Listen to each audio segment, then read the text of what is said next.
Welcome back to the Gridiron Drive. I am Anthony Correnti, joined as always by my co-host Peter Traina, and we are back to talk Week 7 NFL. If you're watching on YouTube, comment down below. Let us know what you're looking most forward to in the Week 7 slate of games. If you've got any takes about these games that we're talking about, and make sure you're subscribed to the channel so you don't miss anything we have coming the rest of the season. The eventual off season, tons of stuff still coming your way. And if you're listening on your favorite podcast provider, that's good too. We still like you just the same, whether you're on YouTube or listening in audio form.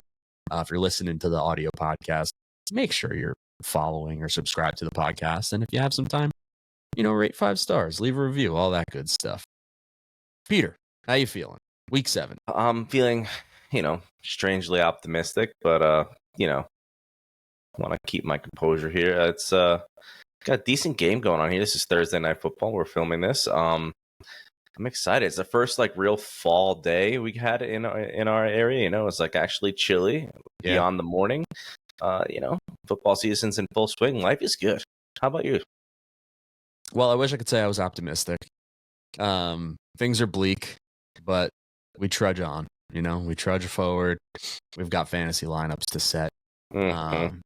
There's much to still be excited about. So yes, the fall weather is nice, football weather, so to speak. So we love that.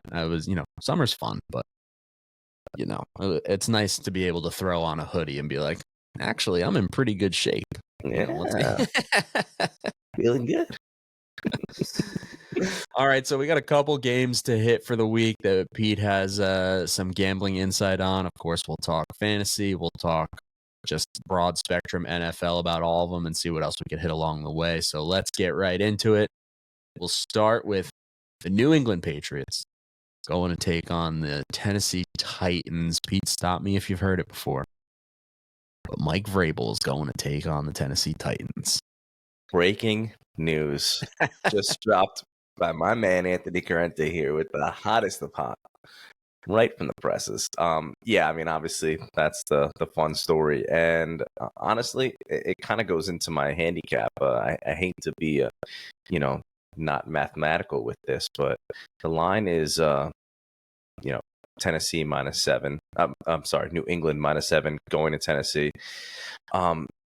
I think they're going to stomp. I think the Tennessee Titans are going to lose badly. I think the Patriots are just going to stomp all over them. I think Mike Vrabel is not the kind of coach that's going to take it light on them. I think he was probably pretty upset about getting fired. Or did he get let go? It was one of those kind of, right? Yeah. I don't think he was fired, but he did a really great job with the Titans, all things considered, even after they traded A.J. Brown on him. I don't think that was his call, if I don't remember. But anyway, these teams are going opposite directions.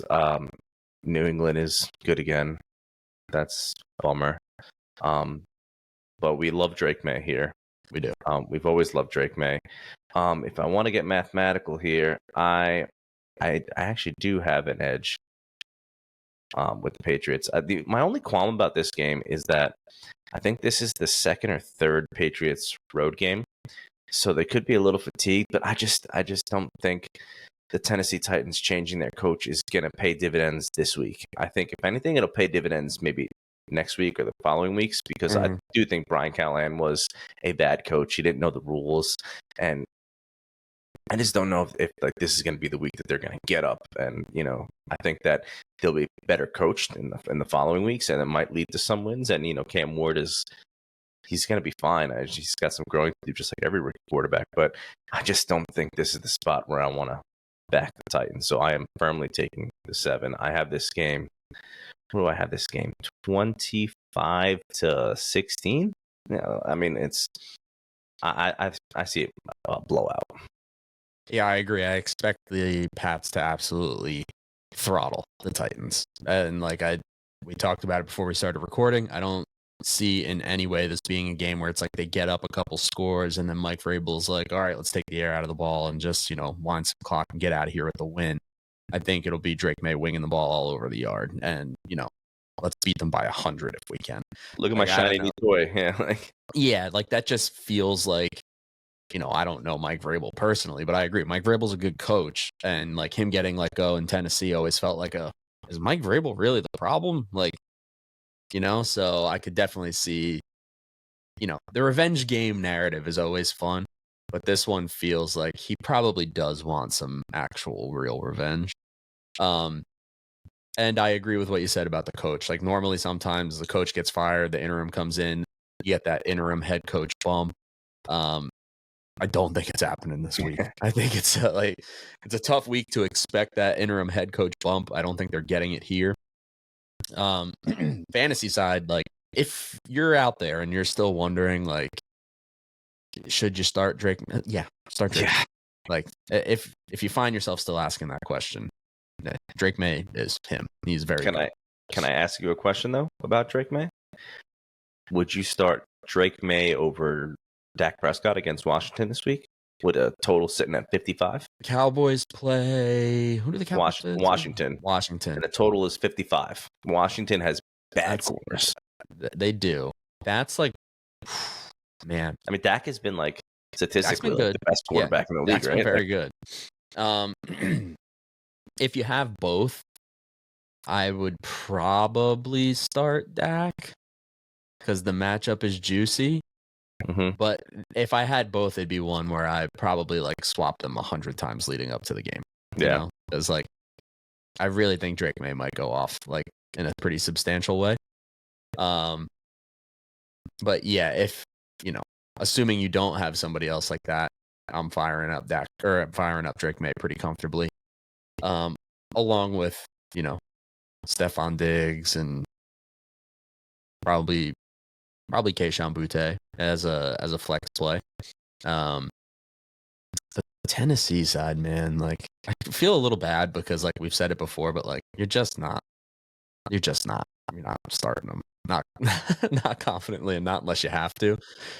And I forget if we've talked about it here or if it was on another pod, but like I'm still in on Cam Ward, like as a dynasty play, but it's gonna take some time.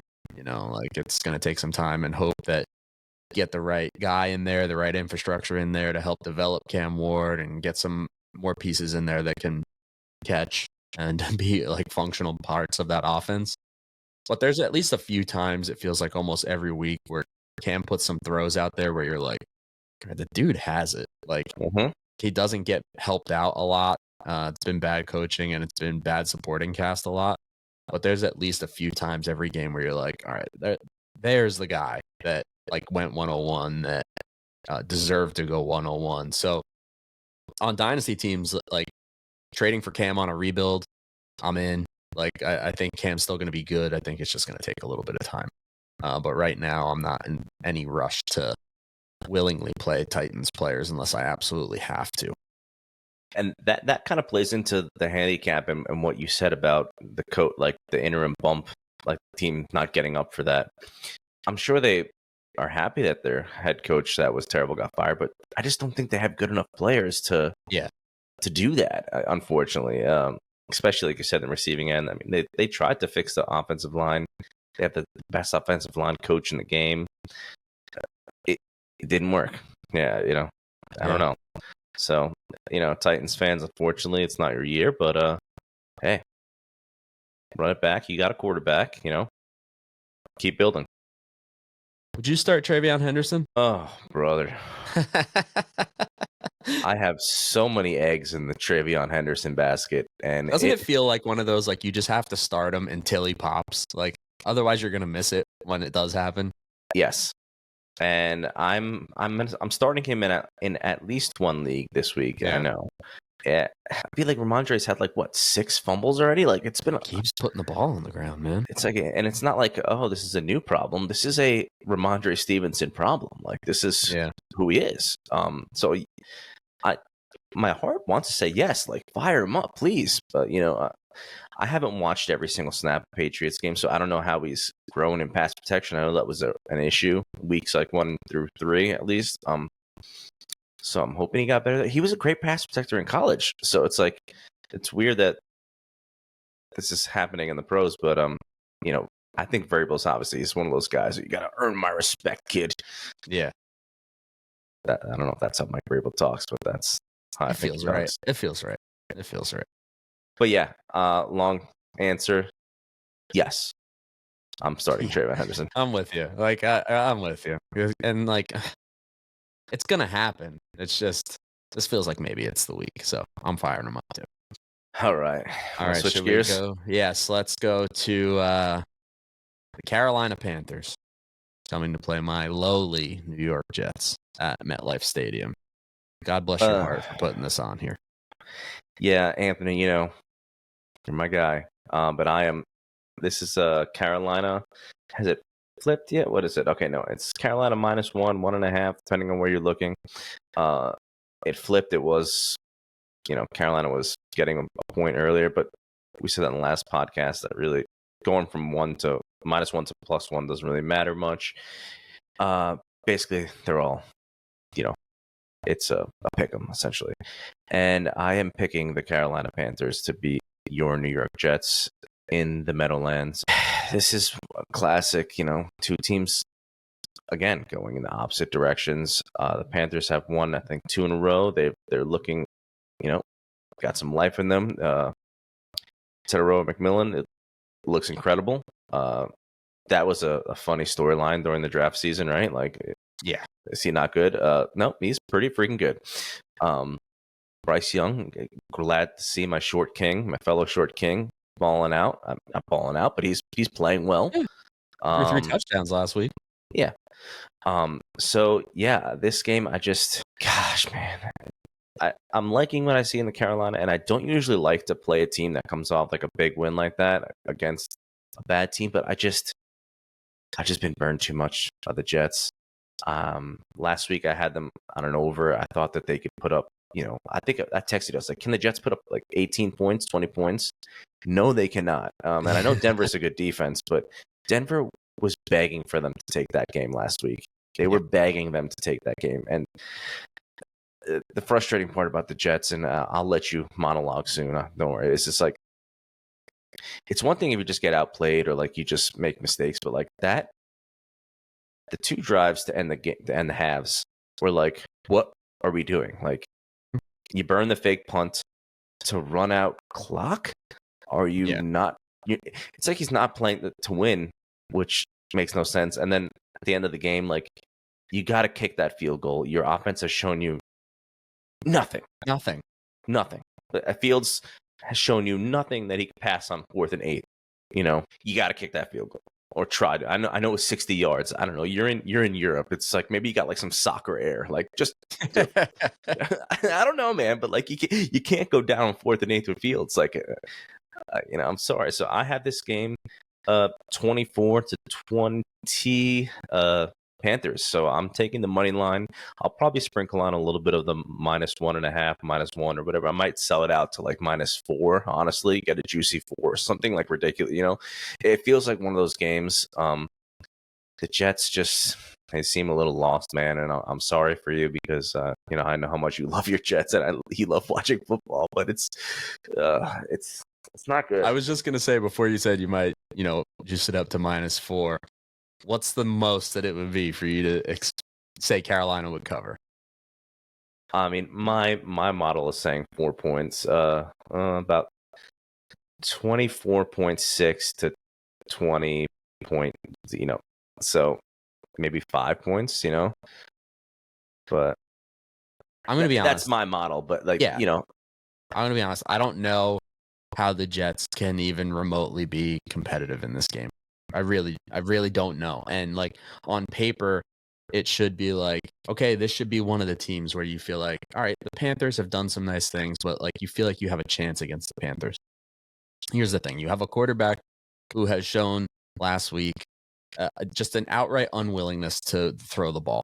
And we all know coming in to the season that Fields holds the ball too long. That's what he does. Like, that's the knock on him. He's a slow processor. He holds the ball too long. He takes some sacks. Fine. But, like, you got to let the ball go. And I don't know who you're letting the ball go to anymore because Garrett will be out a couple weeks, right? Like, thankfully, it's not a worse injury. He hyperextended his knee. My guess would be probably don't see him till after the bye. Probably misses. Yeah, why rush him back? Yeah.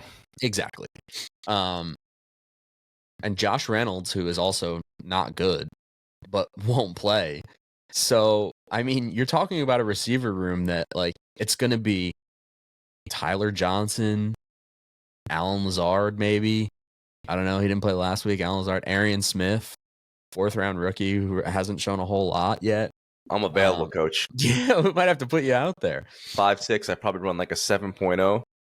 Like, we know that the Jets want to run the ball, and to their credit, they've been able to run the ball fairly well at times. But, like, this might be watching, like, a Navy game. You know what I mean? Like, Yeah. And the other thing is, like, Fields has implied that, like, his knee's a little tweaked, or, like, his knee got a little banged up. Maybe that's why he hasn't been running so much. So Fields has no Garrett to throw to. And I love Mason Taylor. I think he's done some nice things. He's shown some nice flashes. I think he's going to be a good player.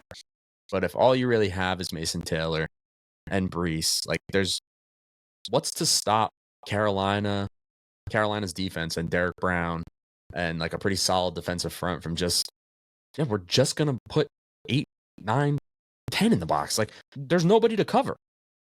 Realistically, you know what I mean? Like, there's nobody that you're even remotely worried about beating you one-on-one. There's just not for any substantial gain. I just pulled up the rushing defensive stats too, and Carolina is top 10. I was gonna say top 5 or top 10. I forget where they fell, but in yards per game earlier today.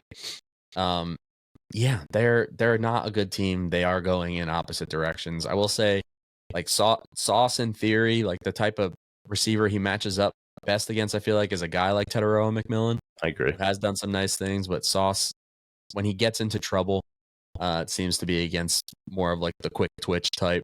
I think he does pretty well normally against, like, the bigger body type guys that he can try and be a little more physical with. But it's going to be a rough game, man. Like, I don't think that they are going to I'm not going to pick them to win anything until they win something. I mean, Carolina just beat Dallas, Dallas ran the Jets off the field, like, embarrassed the Jets. And, I know it's a week-to-week league and parity and all these things, but I think it's going to be very tough sledding for them when Fields has now even less to throw to. Garrett Wilson is great. My favorite player on the Jets, one of my favorite players in the whole league. I've loved Garrett Wilson since he was coming out of Ohio State. Beat the drum loud for him that year that I hope that the Jets would draft him. Terrific player. Even with Garrett Wilson, the Jets probably have the worst wide receiver room in the league. Mm-hmm. And now you don't have Garrett Wilson. So, I don't know, man. I think you can want to run the ball all you want, but you got to have something else out there. And the coach is a bozo. Like, I love Aaron Glenn, and I love Aaron Glenn, the player. I love it in theory. Like, I want Aaron Glenn to do well in New York, but until he has shown some kind of hope or, like, glimmer that he gets it or is willing to adjust instead of just fight with the beat writers and do all this weird stuff, like, I don't know, man. I could see Carolina winning by a touchdown. I could see it winning by more. Like, the saving grace is, like, the defense showed signs of life last week with Jermaine Johnson back, and they put Jarvis Brownlee in there, who they traded for, and, they were flying around a little bit. And Bryce has been better, but I think you can, force Bryce into some mistakes potentially. The problem is none of their DBs can catch. So, like, they finally got a turnover on the board. They finally fell on a fumble last week, but still haven't picked anybody off. Yeah, I don't know, man. It's tough with Garrett down from a fantasy perspective. Like, you're starting Brees because he's going to be their whole offense probably. To this point, and, like, through the whole offseason, I've said over and over again, like, even if Fields isn't a real life good quarterback, you know what he can be for fantasy because of the rushing. Like, he's a starter, you treat him like a top 12 guy, but I'm avoiding starting Fields this week if at all possible because it seems like the knee's at least semi an issue. He hasn't been running that much. They haven't been mixing in as much design run stuff. So if he's not going to run, and he has really nobody to throw to, like, start him if you have to, but I'm pivoting to other guys. There's, super flex leagues I'm in where rather than starting Fields this week, I started Rodgers or start somebody else. So on the Carolina side of things, you can start Teteroa McMillan. I would temper expectations because Sauce will probably travel with him. But like you saw in the Dallas game, like all it takes is what, like, people love to get on Sauce because he was like historically great through 2 seasons. So now anytime he gives up one play, it's like the end of the world. And like he got beat on the Pickens touchdown a couple weeks ago against Dallas. So, can Tedero McMillan beat him on something like that? Sure, it could happen, but if it doesn't happen, I think you're tempering expectations because like in that game, Pickens was fairly quiet till he got loose for the big one. And it happens. But the Carolina running backs, seems like Rico. they could both play. Rico has been absolutely banana land the last couple weeks. Chuba Hubbard is what he is. He's a good player. I don't know. The Jets have had games where they've really got run over. Jermaine Johnson back last week. They held J.K. Dobbins in check pretty good. So it's tough to say for sure. You don't really know. To me, it's too early to say like the Jets defense has turned a corner. Like I need to see them do it again against some more running backs. So I would still start the Carolina running backs because I think the Jets are just a bad team. And like as up as the defense came out last week and like flying around, like it's hard for me to believe that they're going to keep getting up for this coach who doesn't seem to want to change anything. So yeah, it's not going to be good. I don't love it. I don't love it at all. Yeah, and this will fire up the Fernando Mendoza tape. There we go. There it is. This is going to play into our next game here, my handicap. But like you said about the Jets defense, I don't think Broncos offense is really humming right now. Right. So let's pivot to that game here. Let's brighten the mood a little bit.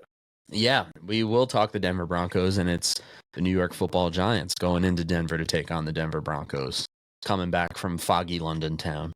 Yes, sir. So the Giants are coming off a mini bye. They played 7 days ago, so they'll be playing. They'll be on 10 days rest, going to Denver to the altitude against Denver, who's, like you said, coming from foggy London town. So Giants had a little bit of a travel advantage, even though they're not home. This line is sitting at -7 for the Broncos, and I am going to take my Giants here. Not just because I'm a homer, which I definitely am. I'm not going to lie about that, but I think that this is a potential, the Broncos, we just talk about the Jets for 20 minutes there, 15 minutes. The Broncos are the luckiest team last week because nobody is talking about how bad that they played because of how bad the Jets played. But the Broncos were not good last week. Yeah, their defense played well. Outbatted them. Yeah. The Broncos didn't do anything offensively. I think they had one touchdown in the first quarter, and then that was it. A couple field goals. That's I don't think that's going to be enough against the Giants. Now, I'm not saying the Giants are going to win this game or they're going to blow them out or anything like that, but I think the Giants will stay in this game, and I think the Giants could put up, at least 18 points, and I'm only seeing Denver really, maybe 23 points, so if it's like that, that's staying within the 7 points, and I like that matchup. I think the Giants are going to look to run the ball and kind of play against that pass rush because the Broncos are like the number one, pressure team in the league, so they're not going to try to put Jackson Dart in a bad position. But I like the Giants. They have the rest advantage. They got a little momentum, even though it doesn't mean anything. Momentum's only as good as your next week's game. But I think the Giants are going to be able to run the ball. I think they got Tyrone Tracy. He's a week healthier. Last week, he clearly wasn't 100%. I think they're going to, it's going to probably be at least a 60-40 Cam to Tyrone. But, Cam's just going to be your bruising back. Tracy, he was good last year. We just forgot because everybody's enamored with Cam Scadabo this year. But Tracy had a good year last year, and I think they're two different runners that it works well for the Giants. So I would like if the Giants had a receiver here. Earlier you said the Jets might have the worst receiving room. I beg to differ, my friend. But, I mean, at least the Giants have Wan'Dale Robinson, but he's got the smallest hands ever in the NFL. That's not an exaggeration. That is a real thing.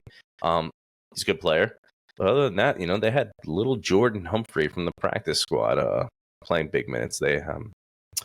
So yeah, listen, Denver's defense is legit. They're good. I'm not. I don't have the Giants winning this game, but I do have them keeping within the 7. I like the travel advantage. The altitude sucks, but I think the Giants will keep this one competitive and within a touchdown. What's the point total? 40. What do you like there? I think I like the under. Yeah, I mean, if that's the case, then the Giants could win if it stays under. I think I like the under because I think, kind of tying into what you said about, I agree that I think that the Giants ideally don't want to put Jackson Dart in disadvantageous situations where he's got to drop back 40 times or something like that. I just think both teams, Denver's got a very good defense. Giants have a very good defensive line, some playmakers on the back end. Like, I could see both D lines getting after the other guy a pretty fair amount, or trying to anyway. And I agree. I think Cam Scadaboo is super fun, but it has made people forget that Tyrone Tracy was pretty good last year. And I do think they're very good complements to one another. So with him healthy, or healthier than he was last week, I am interested to see what that split is. I would like to see Cam get, the majority, but 60-40 feels right. Like, you don't want to run Cam 30 times a game either if you can avoid it. He probably wants you to, Yeah. He would do it 30 times a game with no helmet on. But yeah, it's, which wide receiver are the Giants going to trade for? Are you asking my brain or my heart? Let's start with the heart. My heart. The Giants are getting, I'm looking right at the camera here. They're getting Wan'Dale Robinson again? Wan'Dale Robinson. Get Jalen Waddle, bro. Get Waddle. Miami has no incentive to trade Waddle, though. It's just like, it's been out there that they've asked about him. The contract situation for Waddle would just make no sense for Miami to trade him, but they need to gut the whole team in Miami. But I wouldn't start with Waddle. But if they did, I would be ecstatic. I don't think the package would be insane, but is it 2 2s? Is it a 2 and a 5? Like, I would do that. If the Giants do make a trade for a wide receiver, I want it to be a long-term option. That's why I really like the Waddle signing, option, because he's under contract. The way that it's structured, I think the next 2 years, Miami they paid up a lot of it in signing bonuses. And then it gets crazy cap, and then there's a void year. But who cares? If you have a rookie quarterback and your team is competing, the cap doesn't matter. The cap only matters if your team sucks and you don't have players. Or you're paying a guy, $55 million a year to play quarterback. Like, and if you are, like, it's not the worst problem to have. No, you figure it out. You put void years in it and you just move the money around, because if you're good enough, it doesn't matter, because you're going to keep that guy on your team anyway. And then you just restructure in 3 years, and it's all fluid if your team is good. It only matters when you're like the Saints and you just did it for so long that it's like, all right, we need. That's part of the reason to me that, like, I'm not a Giants fan, but like, from the outside, even if they traded for Jacoby Myers, like, I would trade for Jacoby Myers if I was them, and I would extend Jacoby Myers. Like, I know he's not young, but to your point, like, you're not paying Jackson Dart yet. You're not paying Malik Neighbors yet. You're not paying,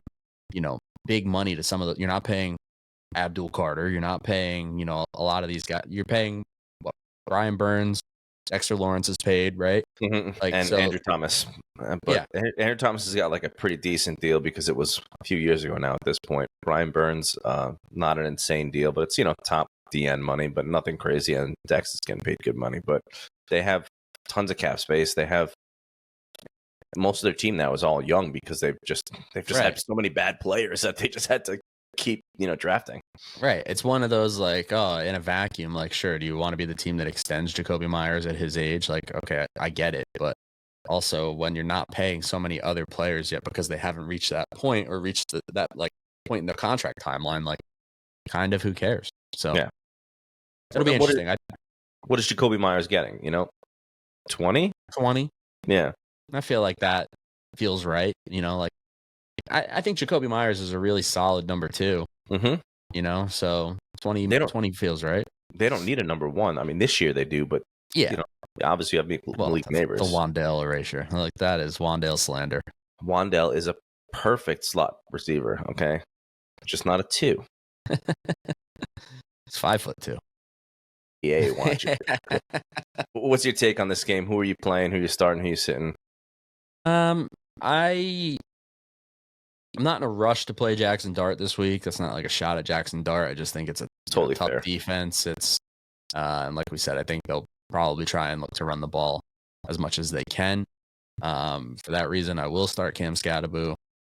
I'd like to, before I confidently start Tyrone Tracy, I want to see what that split ends up being, when he's more healthy and out there. The Broncos side of things, man, like, I don't know. Like, you can start J.K. Dobbins, but like, I'm not starting R.J. Harvey. Like, what's going on there? I don't know. Sean Payton loves J.K. Dobbins. Also, what's going on with Bo Nix? He hasn't been not as good as he should be. Not the same. Yeah, I would. You may be in a position where you have to start Bo Nix, but if I had a more viable alternative, I wouldn't be in a rush to do it. We talked Drake May earlier. I would very easily start Drake May over Bo Nix. And there was probably a lot of people that took Bo Nix a lot earlier than Drake May. The only other real piece, like, I'm not starting any of the fringe guys on the Broncos, like Cortland Sutton and like Evan Ingram in a pinch. Like, there's tight ends I'd rather start over Evan Ingram, but he's come on a little bit, nothing like crazy. But if I could avoid it, if I had somebody I like to match up better at tight end, I'm not in a rush to start Evan Ingram. I would probably start Cortland Sutton just because I think, that's the passing offense. When it does get going, it's pretty much just to him. And there's nobody in the Giants defensive backs that like really scares you. Like they're okay, but there's nobody there's no eraser, Right. Yeah. No like lockdown guy that you feel like, okay, they're going to totally take Sutton away. They could be able to hold him in check, but right. A guy like him, sometimes all it takes is just to get loose on that fade near the end zone and win with size. So it's a fun game. I think it might be just like a throwback defensive kind of slugfest, which is fun sometimes. Not the most fun for fantasy, but fun to watch. I'm hoping the Giants defense can actually show up. They've been like better, but they're with that pass rush, they should be able to keep teams down a little bit more. They're starting to get better. That Dallas game really skews their statistics for the year. They gave up 40 points, but let's get after Bo. Let's see some more over Bows. I heard that on another show, by the way. They said that Bo Nix is good for a couple over Bows a game, so that's true. That is true. But yeah, let's see them. Keep this competitive, keep it within 7, and why not win? Right? Why not? Why not? Do the thing. That's all I got for my picks this week. I didn't go crazy. It's been a busy week at the Trainer household, so I don't know if you got anything else you want to chime in on. No, I don't think anything too crazy. We just, we've hit that point in the season where the injury bug has, riddled a lot of teams, and bye weeks are also upon us. So sometimes you might still have to start some of these players that we're talking about. In an ideal scenario, you're not starting. You may have no choice but to start Bo Nix. You may have no choice but to start Evan Ingram or Justin Fields or any of these guys that we talked about today. So sometimes all you can try to do is look to win a week. Like it's just see if there's some way on that roster you can get yourself a week or get yourself a win and move on to kind of hopefully greener pastures the week after. There's so many injuries around the NFL this week. That's what took me so long to come out with this card, man. Like, I was looking at the Colts versus the Chargers, but the Colts have literally no healthy defensive backs. So then I have them rated so high, but I'm like, God, they have no defensive backs. But the Chargers are so beat up, and is Puka playing? Because I like that game, the Rams, but I'm like, God, Puka matters a lot. There's just A lot. There's a lot. Philadelphia, Minnesota. Who's playing quarterback this week is the card's not great. Even like why do we need the Atlanta Falcons some prime time again? Yeah. What's up with that? Maybe we get Bijan with 200 plus scrimmage yards again, and the cool like sky cam angle. That was fun. Yeah. But yeah, I mean, listen, it's what is it, week 8 right now? Week 7 we're going into. Week 7. Hey, we're almost halfway there, so let's enjoy it, fellas. All right, and ladies. Yeah, we say it all the time, but come the end of February, the beginning of March, you'll kill to want to watch, the Browns and the Steelers. So, or the Steelers and Bengals with Joe Flacco and Aaron Rodgers at 40 years old throwing the ball around. Yeah, that's on me. I actually meant the Bengals, but in my head, I forgot Joe Flacco. I was thinking Joe Flacco, but I was still thinking Joe Flacco on the Browns. You were right 2 weeks ago. Yes. All right. That's going to do it for us today. If you're watching on YouTube, comment down below. Let us know what you think. If you're tailing any of Pete's picks or if you have any other insight of your own, we'd love to hear it. Make sure you're subscribed so you never miss any of the action we have here coming your way. We will talk to you guys next week ahead of week 8. Keep the drive alive. And don't forget to like and subscribe.